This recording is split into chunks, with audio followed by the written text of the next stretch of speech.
السلام علیکم ورحمۃ اللہ وبرکاتہ۔ محترم اساتذہ کرام اور عزیز طلبہ، آج کے اس ہفتے وار اجتماع میں سلسلہ خلاصہ درس قرآن کے تحت سورہ یوسف کے 10ویں رکوع کا خلاصہ درس پیش ہے۔ آپ اچھی طرح جانتے ہیں کہ سورہ یوسف میں شروع سے آخر تک حضرت یوسف علیہ السلام اور ان کے بھائیوں اور ان کے والد کا قصہ ہے۔ قصے میں جو اصل کردار ہے تو یوسف علیہ السلام ہی کا کردار ہے، لیکن ساتھ ہی ساتھ ان کے والد حضرت یعقوب علیہ السلام کا بھی اس میں صبر ہے، اور حضرت یوسف علیہ السلام کو آزمائش کے بعد جو انعام ملا اس انعام کا بھی تذکرہ ہے۔ سورہ یوسف کے 10ویں رکوع میں حضرت یوسف علیہ السلام کے قصے سے متعلق جو حصہ ہیں، اس کا تعلق اس سے پہلے کے رکوع سے بھی ہے۔ وہ یہ کہ اس سے پہلے بات ہمارے سامنے آ چکی کہ حضرت یوسف علیہ السلام کے بھائی جن میں بنیامین بھی تھے، وہ غلہ لینے کے لیے دوسری مرتبہ مصر پہنچے، تو حضرت یوسف علیہ السلام نے ایک منصوبے کے تحت اور ایک تدبیر کے تحت اور اپنی خواہش اور مرضی کے تحت بنیامین کو اپنے پاس روک لیا۔ لیکن چونکہ یہ حضرت یعقوب علیہ السلام کے جو 10 بیٹے تھے وہ یہ عہد و پیمان لے کر گئے تھے کہ ہم بنیامین کو ضرور واپس لائیں گے، اور حضرت یعقوب نے ان سے یہ عہد و پیمان لیا تھا۔ لیکن جب بنیامین کو روک لیا گیا، بظاہر ان پر یہ الزام لگا کہ انہوں نے چوری کی ہے، اور ان کے سامان سے بادشاہ کا جو خاص پیالہ تھا وہ نکلا۔ بھائیوں نے حضرت یوسف علیہ السلام سے کہا کہ آپ ہم میں سے کسی کو رکھ لیجئے، یعنی 10 بھائیوں میں سے کسی کو آپ قید کر لیجئے اور بنیامین کو چھوڑ دیجئے۔ حضرت یوسف علیہ السلام نے کہا کہ یہ تو نہیں ہو سکتا۔ جب وہ مایوس ہو گئے بنیامین کی واپسی سے، تو جہاں سے رکوع شروع ہوتا ہے فَلَمَّا اسْتَيْأَسُوا مِنْهُ خَلَصُوا نَجِيًّا، جب وہ مایوس ہو گئے تو انہوں نے تنہائی میں ایک طرف ہو کر مشورہ کیا، تمام بھائیوں نے مل کر۔ قَالَ كَبِيرُهُمْ، ان میں جو بڑا تھا جس کا نام مفسرین مورخین نے یہوذا لکھا ہے، اور ذرا اس کے اندر حضرت یوسف علیہ السلام کے متعلق اور اپنے باپ کے متعلق دیگر بھائیوں کی بنسبت ہمدردی تھی، ذرا احساس بھی تھا،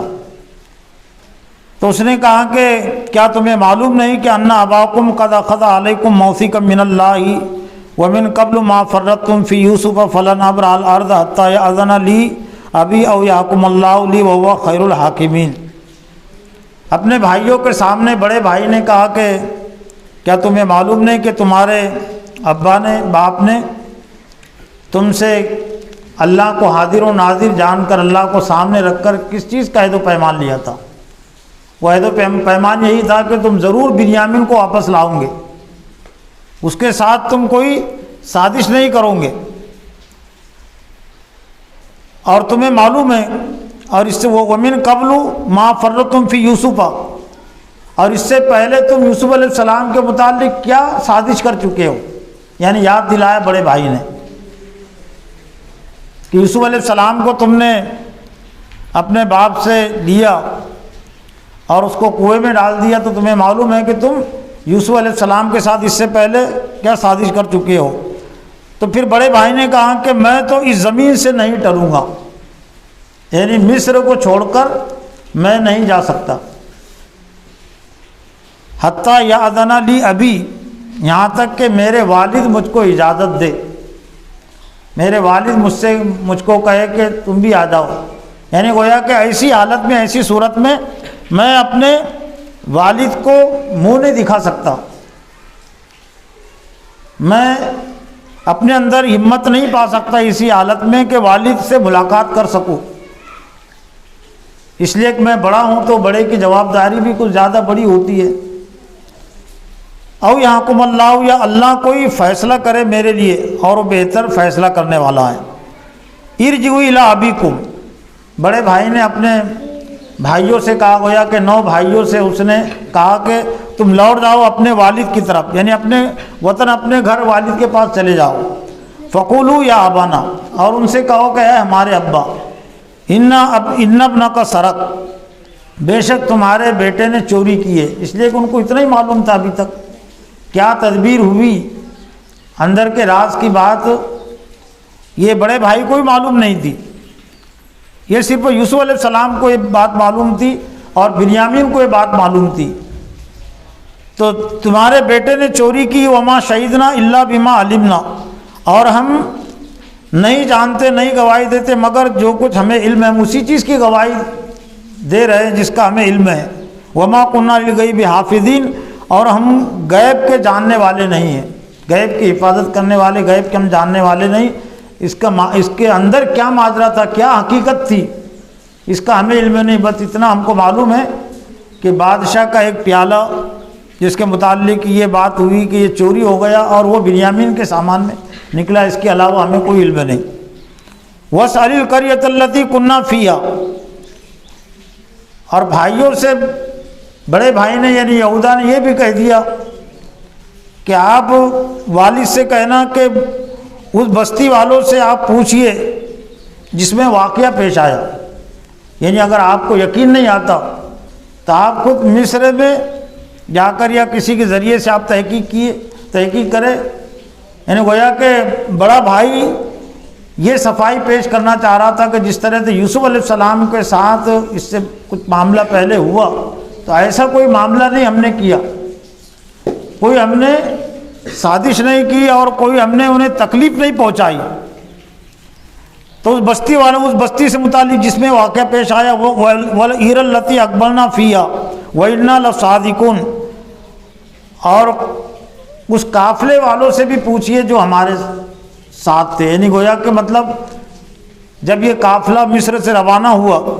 تو عام طور سے ایسا ہوتا تھا کہ پہلے اجتماعی سفر کرتے تھے، ایک بستی کے بہت سارے لوگ چوروں ڈاکوؤں کے خطرے سے، حملے سے اپنے آپ کو بچانے کے لیے اجتماعی سفر ہوتا تھا، اس لیے کہ راستوں کی حفاظت کا ایسا انتظام نہیں تھا جو آج ہے یا جو اس کے بعد میں تھا۔ قافلے لوٹ لیے جاتے تھے، اس لیے زیادہ سے زیادہ لوگ ایک ساتھ ہو کر سفر کرتے تھے، چاہے وہ کوئی تجارت کا سفر ہو یا پھر کوئی شادی بیاہ کا سفر ہو۔ یہ جو بارات کا جو تصور مسلم معاشرے میں پایا جاتا ہے، اس کی حقیقت یہ نہیں ہے جو آج بنا لی گئی شان و شوکت کی، ایک وہ ضرورت کی چیز تھی کہ صرف دولہے والے اکیلے جائیں گے تو راستے میں چور ڈاکو خطرہ لوٹ لیں گے، واپس میں دلہن جب لائیں گے تو زیورات بھی ساتھ رہیں گے، کچھ سامان بھی ساتھ رہے گا، تو زیادہ چوروں کی نظر رہیں گی، اس لیے اپنے ساتھ وہ لوگوں کو لے جاتے تھے۔ تو لوگوں کو لے جاتے تو یہ نہیں کہتے تھے کہ ہمارے نکاح میں، ہماری شادی میں چلیے، جیسا کہ آج کہتے ہیں، حفاظت کے لیے چلیے، حفاظت کے لیے، تاکہ ہماری حفاظت ہو سکے، لوگ زیادہ رہیں گے تو پھر چور ڈاکو آسانی کے ساتھ حملہ نہیں کر سکیں گے۔ تو ایسے ہی اس قافلے کے ساتھ بھی کنعان کے یا آس پاس کے بستیوں کے کچھ اور لوگ ہوں گے جو غلہ لینے کے لیے گئے تھے، اور ان کو بھی یہ بات معلوم تھی کہ ایسا معاملہ پیش آیا کہ بادشاہ کا پیالہ چوری ہو گیا اور وہ بنیامین کے سامان میں نکلا۔ تو بڑے بھائی نے کہا کہ اپنے والد سے جا کر یہ کہنا کہ قافلے میں اور بھی جو لوگ شریک اور شامل تھے ہمارے ساتھ، ان سے بھی آپ تحقیق کر سکتے ہیں، پوچھ سکتے ہیں۔ وَالْعِيرَ الَّتِي أَقْبَلْنَا فِيهَا، جن کے ساتھ ہم آئے ان قافلے والوں سے، وہ اِنَّا لَصَادِقُونَ، اور بے شک ہم اس معاملے میں سچے ہیں۔ جا کر انہوں نے پھر یہی واقعہ بیان کیا جو بڑے بھائی نے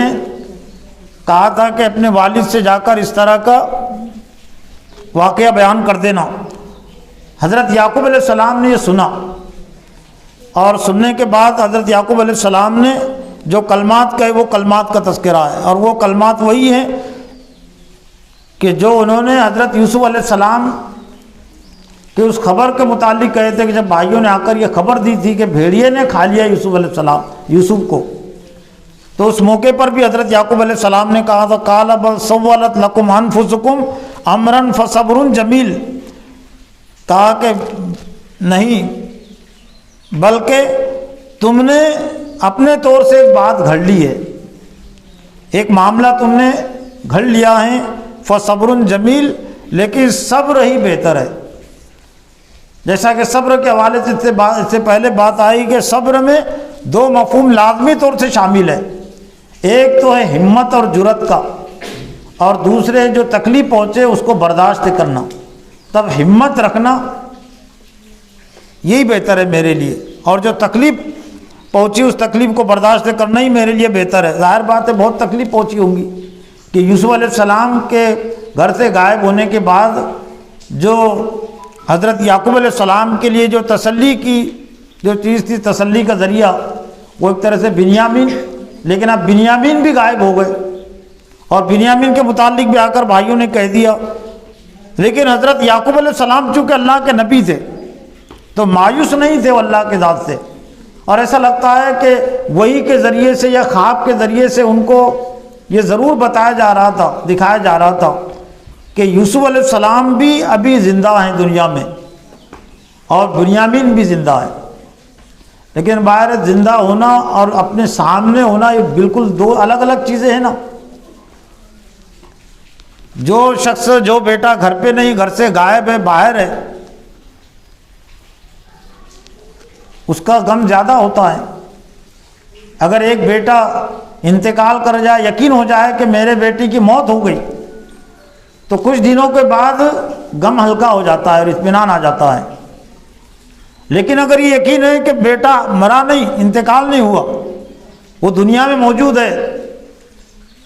تو ایک تو ملاقات کی جستجو فکر بھی ہوتی ہے، اور دوسرے کس حال میں ہوں گا، کس تکلیف اور پریشانی میں ہوں گا، تو یہ تکلیف زیادہ ہوتی ہے نا، اور جو گھٹتی نہیں کم نہیں ہوتی وقت گزرنے کے ساتھ، بلکہ جیسے جیسے وقت گزرتا ہے وہ تکلیف اور زیادہ بڑھتے رہتی ہے۔ گھر سے غائب ہونے والے شخص کی مختلف اندیشے ذہن میں پیدا ہوتے رہتے ہیں۔ تو حضرت یعقوب علیہ السلام نے کہا اصل اللہ ان یاتینی بہم جمیعا، قریب ہے کہ اللہ تعالیٰ میرے پاس ان تمام کو لائے۔ اور کیوں ان کو یہ چیز پیدا ہوئی؟ اس لیے کہ آزمائش کی ایک حد ہوتی ہے اللہ کے نزدیک۔ حضرت یعقوب علیہ السلام اچھی طرح سمجھ رہے تھے یہ میرے لیے ایک آزمائش ہے، یہ کوئی غلطی کی سزا حضرت یعقوب علیہ السلام نہیں بھگت رہے تھے۔ انبیاء سے کوئی غلطی نہیں ہوتی ہے، انبیاء کی آزمائش ہوتی ہے۔ تو اسی طرح سے حضرت یعقوب علیہ السلام کی بھی آزمائش ہو رہی تھی اللہ کی طرف سے، حضرت یوسف علیہ السلام کی بھی آزمائش ہو رہی تھی اللہ کی طرف سے، لیکن ابھی تک ایک آزمائش تھی، یعنی یوسف علیہ السلام کی جدائیگی کی تکلیف، جدائیگی کا غم، اور اب ایک طرح سے وہ تکلیف میں اور اضافہ ہو گیا، اس غم میں اور اضافہ ہو گیا۔ اور حضرت یعقوب علیہ السلام اللہ کی سنت کے حوالے سے یہ بات اچھی طرح سمجھ رہے تھے یا سمجھ چکے تھے کہ جب کوئی آزمائش، کوئی تکلیف انتہا کو پہنچ جاتی ہے تو پھر وہاں سے انعام کا سلسلہ بھی شروع ہو جاتا ہے۔ تو اسی کا اظہار کیا حضرت یعقوب علیہ السلام نے، ہو سکتا ہے کہ اللہ تعالیٰ میرے پاس ان دونوں کو لے آئے، انہ هو العلیم الحکیم، بے شک وہ جاننے والا اور حکمت والا ہے۔ وَتَوَلَّى عَنْهُمْ، اب یہ سننے کے بعد اور یہ کہنے کے بعد حضرت یعقوب علیہ السلام اپنے بھائیوں سے ایک طرف ہو گئے، یعنی گھر میں ایک طرف ہٹ گئے، لیکن غم کی ایک طرح سے اور یاد تازہ ہو گئی۔ وَتَوَلَّى عَنْهُمْ وَقَالَ يَا أَسْفَىٰ عَلَىٰ يُوسُفَ وَابْيَضَّتْ عَيْنَاهُ مِنَ الْحُزْنِ فَهُوَ قَدِيمٌ۔ ظاہر بات ہے جو غم کی کیفیت اس وقت حضرت یعقوب علیہ السلام پر طاری ہوئی ہوگی، جو ذہنی تکلیف تو اس کا ہم اندازہ نہیں کر سکتے، لیکن الفاظ سے کچھ نہ کچھ ہم سمجھ سکتے، احساس کر سکتے ہیں۔ اور وہ ان سے علیحدہ ہوئے اور کہنے لگے کہ یا اسفا علی یوسف، ہائے یوسف علیہ السلام پر افسوس، یعنی یوسف علیہ السلام کی وہ جدائیگی کا غم تازہ ہو گیا بنیامین کے متعلق خبر سننے کے بعد۔ وَابْيَضَّتْ عَيْنَاهُ مِنَ الْحُزْنِ، اور ان کی آنکھیں سفید ہو گئی غم سے، یعنی رو رو کر ان کی آنکھیں مطلب بینائی ختم ہو گئی تھی۔ فَهُوَ قدیم، اور اندر ہی وہ گھلے جا رہے تھے۔ قدیم یہ اندر ہی اندر غصے کے پینے کے لیے بھی الفاظ آتے ہیں، والقاظمین الغیظ، وہ غصے کو پینے والے ہیں۔ تو گویا غم کو وہ پی رہے تھے، یعنی ظاہر نہیں کر رہے تھے۔ غم کا اظہار آسان ہوتا ہے لیکن غم کو پینا ذرا مشکل ہوتا ہے، تو غم کو پی رہے تھے۔ اور یہی اہل اللہ کے نیک بندوں کی صفات یہی ہوتی ہے، وہ غم کا زیادہ اظہار نہیں کرتے اور سب کے سامنے زیادہ شکوہ بھی نہیں کرتے، واویلا بھی نہیں کرتے۔ تو اس لیے قرآن نے کہا کہ یہ باتیں انہوں نے بیٹوں کے سامنے نہیں کہی، بیٹوں سے الگ ہو کر، الگ ہٹ کر، وتولا، یعنی ان سے پھر کر انہوں نے یہ آپس میں اللہ کو مخاطب کر کے گویا کہ اللہ سے دعا کہ ہائے افسوس ہے یوسف پر، اور ان کی آنکھیں سفید ہو گئی غم سے اور وہ اندر ہی اندر گھلے جا رہے تھے۔ قالوا تاللہ تفتؤ تذکر، جب یہ بات انہوں نے تنہائی میں اکیلے میں یہ بات کہی تھی، لیکن اتفاق سے گھر والوں نے ان کی بات سن لی، اور سننے کے بعد کہا کہ قالوا، اللہ کی قسم، تفتؤ تذکر یوسف حتی تکون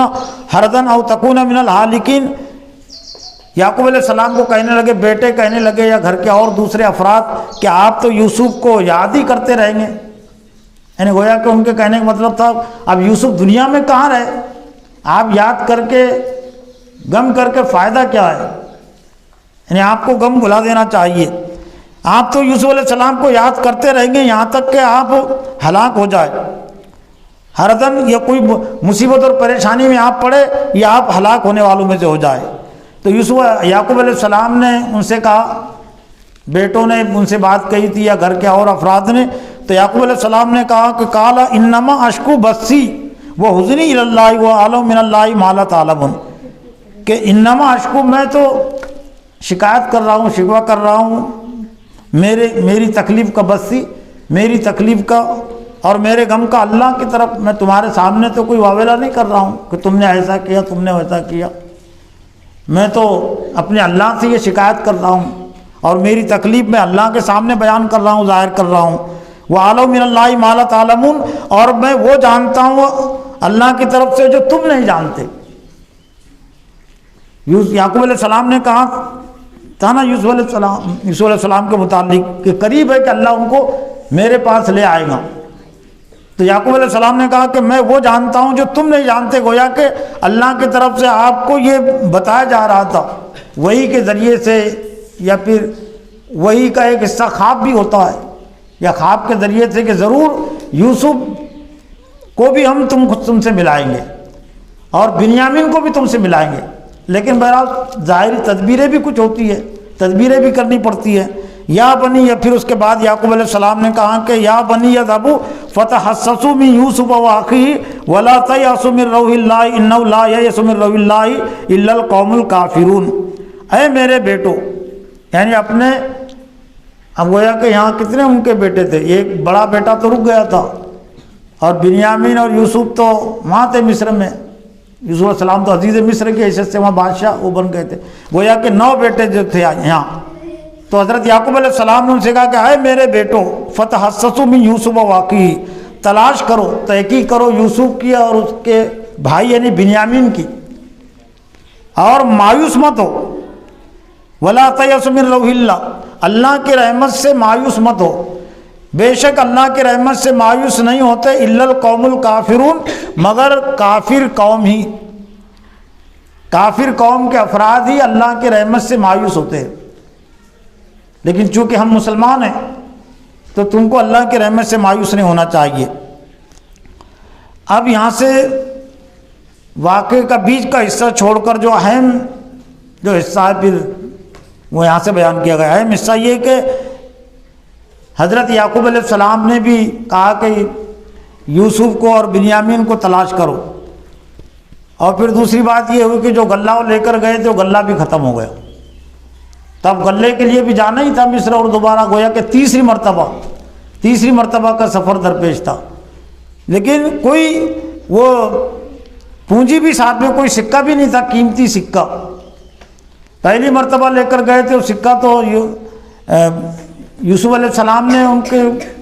گٹھریوں میں وہ سامان میں واپس کر دیا تھا.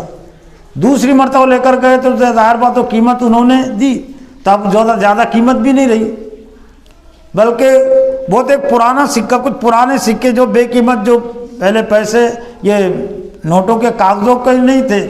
سونے چاندی کے سکے ہوتے تھے، یا اور تانبے کے اور دھاتیں ہوتی تھی، جرمن کی بھی، یہ تو ہم نے بھی دیکھا ہے، جرمن کے بھی ہوتے تھے، اور ابھی بھی ڈالر یہ ہوتے ہیں دھاتوں کے مختلف بنے ہوئے. تو اب ان کے پاس کچھ نہیں تھا، کچھ سکے تھے بالکل یعنی پرانے جو عام طور سے چلتے بھی نہیں، لیکن وہ بہرحال اس امید پر کہ ہو سکتا چل جائے وہ لے کر پھر ہو گئے. فلما دخلوا علیہ قالوا یا ایھا العزیز، جب وہ اب تیسری مرتبہ داخل ہوئے عزیز مصر کے بعد غلہ لانے کے لیے، اور یعقوب علیہ السلام کی ایک نصیحت تھی کہ بنیامین کو بھی تلاش کرو اور یوسف کو بھی تلاش کرو. بہرحال ان سے تو امید نہیں کی جا سکتی تھی زیادہ، وہ تلاش ہی کریں گے، لیکن اصل یہاں وہ غلہ لانے کے لیے پہنچے تھے. تو یہاں پہنچنے کے بعد وہ کہنے یا ایھا العزیز، اے عزیز، عزیز یعنی اے غالب، اے طاقت والے. چونکہ حضرت یوسف علیہ السلام کا بھی اب وہاں لقب ہو گیا تھا، ان کا عہدہ ہو گیا تھا عزیز مصر، مصر کے عزیز یعنی مصر کے طاقتور، مصر کے حکمراں. تو پہنچنے کے بعد انہوں نے کہا کہ اے عزیز، مسنا و اہلنا الضر. ایک روایت میں بات آتی ہے کہ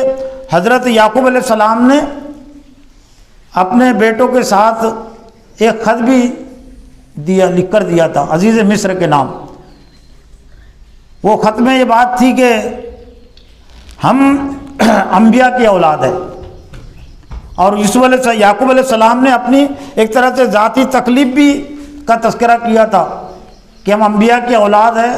اور اس سے پہلے یوسف علیہ السلام کی جدائی کی تکلیف مجھے پہنچی ہے، اور پھر تم نے میرے دوسرے بیٹے یعنی بنیامین کو بھی قید کر لیا ہے، تو آپ بنیامین کو آپ چھوڑ دیجئے. تو وہ خط بھائیوں نے یوسف علیہ السلام کو دیا. یوسف علیہ السلام نے خط کو پڑھا تو ظاہر بات ہے ان کا دل بھی پسیج گیا ہوں گا کہ، اور انہوں نے بھائیوں نے بھی جو کہا، جو تکلیف اپنا سنائی، وہ تکلیف یہ تھی کہ یا ایھا العزیز، اے عزیز، مسنا و اہلنا الضر، ہم کو اور ہمارے گھر والوں کو تکلیف پہنچی ہے، بہت مصیبت اور پریشانی میں ہم مبتلا ہیں. وجئنا ببضاعۃ مزجاۃ فاوف لنا الکیل وتصدق علینا ان اللہ یجزی المتصدقین. اور ہم لائے ہیں کہ کھوٹی پونجی، کھوٹی یعنی کھوٹا سکہ جسے کہیں گے کہ نہیں چلنے والا سکہ، وہ زیادہ قیمتی چیز بھی نہیں تھی، لیکن آپ یہ ہماری کھوٹی قیمت کو، کھوٹی پونجی کو آپ نہ دیکھیں. فاوفی لنا الکیل، آپ ہم کو پورا بوجھ دی وزن دیجئے. یعنی جس طرح سے 2 مرتبہ آپ نے پہلے ہم کو دیا ہے، یعنی ایک کے لیے 1 اونٹ بھر کر، 1 اونٹ پر جتنا سامان غلہ جا سکتا ہے تو اتنا آپ ہم کو دیجئے. وہ تصدق علینا، اور ہم پر صدقہ کر دیجئے، خیرات کر دیجئے. ان اللہ یجزی المتصدقین، بے شک اللہ تعالیٰ صدقہ کرنے والوں کو پسند کرتا ہے. صدقہ خیرات میں کوئی قیمت نہیں دینی پڑتی نا، لیکن یہ بات ایسی تھی کہ یوسف علیہ السلام کے لیے اب رہا نہیں گیا. ظاہر بات ایک تو والد کا خط، اور دوسرے بھائیوں کی یہ مصیبت اور پریشانی، تو اب اپنے آپ کو رات بھی نہیں رکھ سکتے تھے نا. ان کا دل بالکل پگھل گیا، پسیج گیا ہوگا کہ ہم پر صدقہ کر دیجئے، بے شک اللہ تعالیٰ صدقہ کرنے والوں کو پسند کرتا ہے. تو یوسف اور پھر ایسا لگتا ہے کہ اللہ کی طرف سے بھی جو یوسف علیہ السلام کو ہدایت تھی کہ آپ اپنے راز کو یعنی چھپا کر رکھیے، ظاہر نہ کریں، لیکن اب گویا کہ وہ اللہ کی طرف سے پابندی ختم ہو گئی تھی، اللہ کی طرف سے رکاوٹ تھی، تبھی تو حضرت یوسف ابھی تک اپنے آپ کو نہیں ظاہر کر سکے نا. اللہ کا نبی اپنی مرضی سے کوئی کام نہیں کرتا، وہ اللہ کے حکم اور اللہ کے اشارے پر کرتا ہے. تو یہ واقعے کو سن کر، بھائیوں کی مصیبت پریشانی کو دیکھ کر، والد کی مصیبت اور پریشانی کو دیکھ کر، اور پھر اللہ کی طرف سے جو ابھی تک ہدایت تھی کہ آپ اپنے آپ کو ظاہر نہ کریں، تو وہ بھی چیز ختم ہو گئی. تو حضرت یوسف علیہ السلام نے کہا قال هل علمتم ما فعلتم بیوسف واخیہ اذ انتم جاہلون، کیا تمہیں معلوم ہے کہ تم نے یوسف اور اس کے بھائی کے ساتھ کیا کیا جبکہ تم جاہل تھے؟ تم نے نادانی میں، بے وقوفی میں کیا کیا تھا، کیا تمہیں معلوم ہے؟ تو قالوا انک لانت یوسف، تو کہنے لگے کیا تو ہی یوسف ہے؟ اب ان کے کان کھڑے ہوئے. ایسا لگتا ہے کہ پہلے 2 مرتبہ جو اس سے پہلے آ چکے تھے، تو ظاہر بات ہے یقیناً 20-22 سال کا عرصہ تو ہو گیا تھا، لیکن کچھ نہ کچھ صورت شکل تو ذہن میں رہتی نا، بچپن میں جو رہتی ہے بڑی عمر میں بھی، اور آپس میں کچھ نہ کچھ ان کی گفتگو ہوتی ہوں گی کہ اس کا یہ عزیز مصر تو بالکل یوسف کی طرح نظر آتا ہے. عزیز مصر کا چہرہ ہمارے بھائی یوسف کی طرح ہے جس کو ہم نے کنویں میں ڈال دیا تھا. تو ہو سکتا ہے کچھ آپس میں یہ بھی سوچتے ہو کیا وہی تو نہیں، لیکن دوسرے بھائی ان کو اطمینان دلا دیتے ہوں گے، جواب دیتے ہوں گے کہ ایسے کیسے ہو سکتا ہے کہ جس کو ہم نے کنویں میں ڈال دیا تو وہ اتنے بڑے عہدے پر پہنچ جائے، مصر کی حکومت وہ حاصل کر لے. تو وہ بات ان کی دب جاتی ہوں گی کہ وہ چہرہ نہیں ہو سکتا. تو لیکن جب یوسف علیہ السلام نے کہہ دیا تب ان کو یقین ہوگا کہ یہ یوسف ہی ہے جس کے متعلق ہم ابھی تک شک کرتے تھے، ہمارے ذہنوں میں بات آتی تھی لیکن یقین نہیں ہوتا تھا نا ان کو کہ ایسا ہو ہی نہیں سکتا نا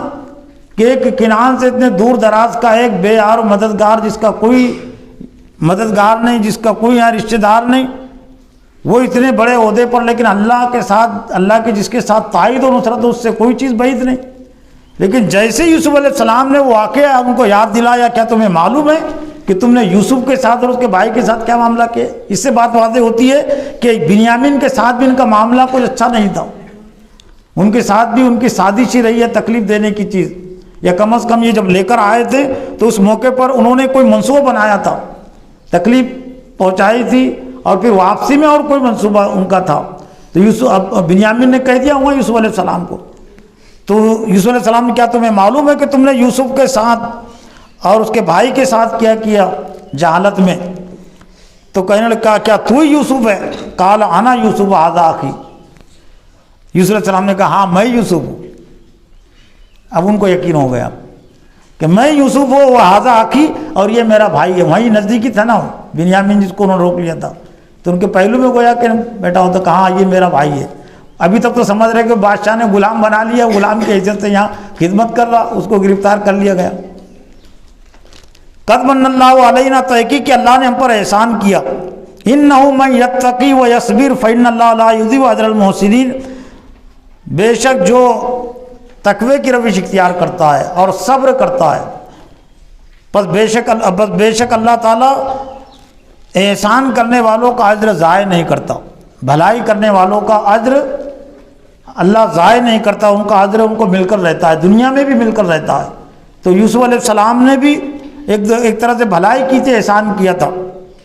قالوا تاللہ لقد آثرک اللہ علینا، اب ان کو پھر اپنی غلطی کا احساس بھی ہو گیا، اور جو حسد اور جلن میں انہوں نے کیا تھا تب ان کو یہ بھی احساس ہو گیا کہ حسد اور جلن میں ہم کو کامیابی نہیں ملی.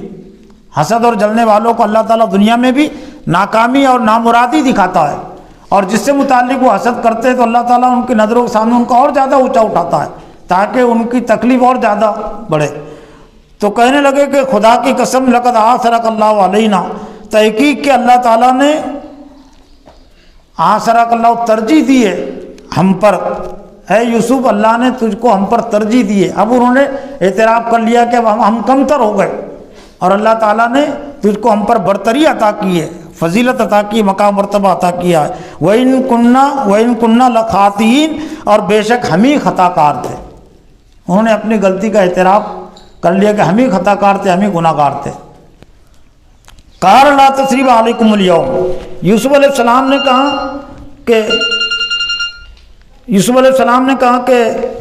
لا تثریب علیکم اليوم، آج تم پر کوئی باز پرس نہیں، یعنی کوئی مواخذہ تم سے میں نہیں لوں گا. یغفر اللہ لکم وہو ارحم الراحمین، اللہ تعالیٰ تمہیں معاف کرے، تمہاری مغفرت کرے، اور وہ بے شک رحم کرنے والوں میں سب سے زیادہ رحم کرنے والا ہے. یہ ہوتا ہے ایک مومن کا کردار، ایک مسلم کا کردار، نبی کا کردار، کہ بھائیوں نے اتنا سب کچھ کیا لیکن اس کے باوجود یوسف علیہ السلام نے ان کو معاف کر دیا، اور نہ صرف وہ معاف کیا بلکہ اللہ تعالیٰ سے دعا بھی ہوگی، یغفر اللہ لکم، اللہ تعالیٰ تمہاری مغفرت کرے۔ اس میں ہمارے لیے بھی نصیحت ہے، میرے لیے بھی، اساتذہ کے لیے بھی، طلباء کے لیے بھی، کہ ذرا ذرا سی بات پر ہم جو انتقام کا سوچتے، بدلے کا سوچتے ہیں، بھائی نے تکلیف پہنچائی یا کسی نے تکلیف پہنچائی تو بدلہ اور انتقام لینا، اور اسی کو بہادری سمجھتے ہیں۔ انتقام اور بدلہ لینا کبھی بھی بہادروں کا شیوا نہیں رہا، یہ بزدلوں کی صفت رہتی ہے، جو کمزور ہوتے ہیں، جو